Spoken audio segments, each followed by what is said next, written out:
13 ka adlaw sa di pa ang Pasko, nagsunod-sunod ang mga sunog nga miolbo dinhi sa Metro Cebu. Kagahapon sa hapon, 4 ang nakalas ug 6 ang naangol sa sunog sa buhatanan og pabuto sa Barangay Babag sa Dakbayan sa Lapu-Lapu. Gatusan sab kapamilya ang di na makasaulog sa Pasko sa ilang mga panimalay human sa dakong sunog nga miolbo karong hapon sa Sitio Santa Maria, Barangay Pusok didto gihapon sa Lapu-Lapu. Makita na lamang ang naugdaw og nag-asong nga mga panimalay human na kontrolar pasado alas 3 ang sunog. Pasiunang gibanabana nga kapin 300 kabalay ang naapil sa sunog. Base sa mga sunog karong 2023, gitumbok sa Bureau of Fire Protection nga usa ang nagunang hinungdan niini mao ang problema sa electrical connection. Apil na ang kakaraan sa mga linya sa kuryente ug overloading. Apan apil sa angay nga bantayan sa buwan sa Disyembre mausab ang sunog tungod sa pabuto. Subay niini, giawhag sa BFP sa Dakbayan sa Sugbo nga likayan unta sa katawhan ang pagsigi og gamit og pabuto ilabi na karong Pasko ug bag-ong tuig. Giklaro sa tigpamaba sa BFP Cebu City nga si SFO2 Wendell Villanueva nga mas maayo nga mopili og alternatibong paagi sa pagsaba-saba ang mga Sugboanon. Make use of another nataghamtag alternatibo nga pamaagi within which maka-create og noise. For example, gamit sa ato ang mga busina sa ato ang sakyanan.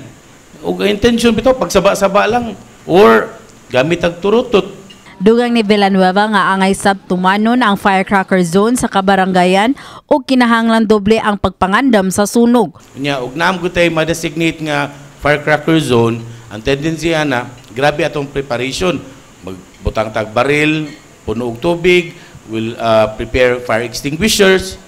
So, in the event nga nahin gamayng kasikas, ato na yung matabang. Pasidaan sab sa BFB nga kundi kapugngan ang paggamit og pabuto, palit sa mga tindahan nga adunay permit og clearances. Matod pa ni Villanueva base sa ilang monitoring gikan sa 231 fire incidents nga natala sa tuig 2022, misaka karon sa 316 ang ilang natala nga sunog sa Dakbayan. Sa laing bahin, gihugtan sab sa Police Regional Office 7 ang pagbantay sa ilang mga sakop o pagsiguro nga dili mo gamit og armas atol sa Pasko apil na sab ang mga sibilyan. Kini aron malikayan ang mga insidente sama sa mga maigo sa saag nga bala. Si Police Lieutenant Colonel Gerard A. Spilare tigpamaba ni Police Brigadier General Anthony Abirin happy sa PRO 7 na mahayag nga mamahimong mapriso kung kinsa maaktuhan o masakpan nga magpabuto sa ilang mga armas. Unya usasad sa among pahinumdom, in previous years na ay mga nabiktima og kining mga kaning stray bullets, no? So atong gipahinumduman ang atong mga kaigsuunan nga ang pagpabuto sa inyong armas usa ka krimen nga pupuyde makapapriso ninyo. Kini si Mary Francis Lin kaayon alang sa MyTV, Cebu.